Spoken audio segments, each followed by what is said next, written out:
Here's a heartfelt, engaging story based on your title. She was a CEO who would change his life forever, written to fit a smooth narrative for an approximately 15-minute YouTube video with emotional depth, strong challenges and resolutions, and an inspiring message by the end. He never saw her coming, not in the boardroom, not in a coffee shop, not on a rainy Thursday afternoon when his whole world felt like it was falling apart. Damien Carter had spent most of his adult life convinced of one thing: hard work and quiet persistence would be enough to build the life he wanted. At 35, he'd tried almost everything: odd jobs, night classes, failed startups, always just one step away from the success he dreamed of, and yet never quite there. Friends called him steady, people called him dependable, but Damien called himself stuck. On that rainy Thursday, soaked through in his thin jacket and staring at a rejection email on his phone, he felt more alone than ever. His dreams of leading a creative agency, one that supported underserved artists, were slipping through his fingers. Another investor had pulled out. Another door had closed. He was drained, tired of failing, tired of bouncing from one, almost, to another. That's when she walked in. Her name was Marina Sinclair, CEO, visionary, and someone whose presence filled the room before she even spoke. She swept into the small coffee shop like she owned every step she took, but her eyes were warm and curious, not cold or commanding like he'd imagined top executives would be. When she sat down at the table next to him, Damien didn't think twice. He asked for her help. He spilled out his story: the agency, the passion, the repeated heartbreak of doors slamming in his face. He spoke honestly, unguardedly, with the kind of raw vulnerability most people hide. Marina listened, not with polite attention, but with genuine interest. When he paused, she leaned forward. "That idea has merit," she said. "But you're missing one thing: direction." Damien blinked in disbelief. A CEO, someone of her stature, telling him that his idea had merit.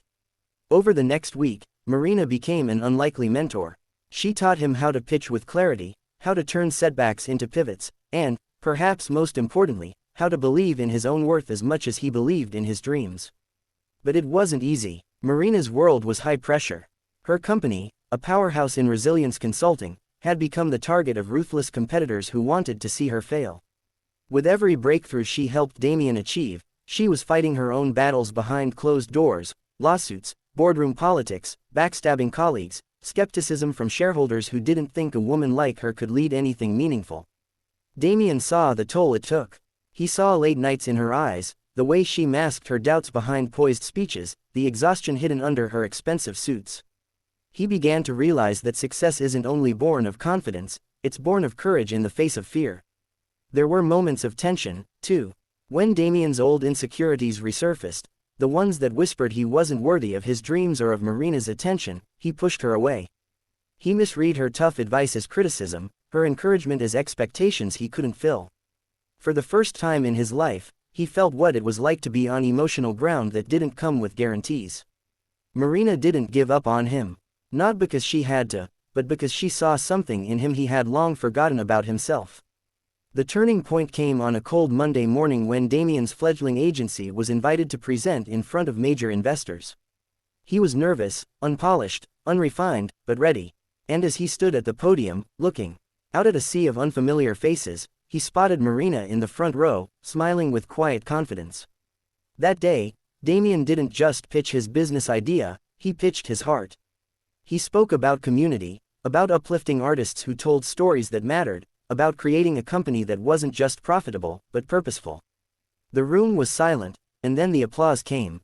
Not loud, not overwhelming, but steady and sincere.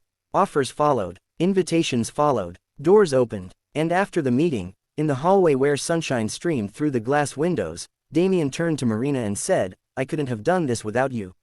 She didn't smile like someone who'd been his rescue. She smiled like someone who had always known he'd find his strength. He just needed someone to reflect it back to him. "You did this yourself," she replied. "I just helped you remember who you already were." In the weeks that followed, the agency grew, slowly, but with unwavering purpose. Damien learned what it meant to lead not by dominance, but by empathy. He honored his team, listened deeply, and made room for others who had once felt alone in their dreams, just like he had. Marina and Damien remained close, not romantically, not in the way movies might portray, but as two leaders who understood one another on the most human level possible.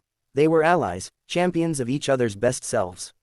Years later, when Damien's agency became a beacon for change and empowerment, he spoke at events about the CEO who changed his life, not by fixing it, but by believing in his potential before he could.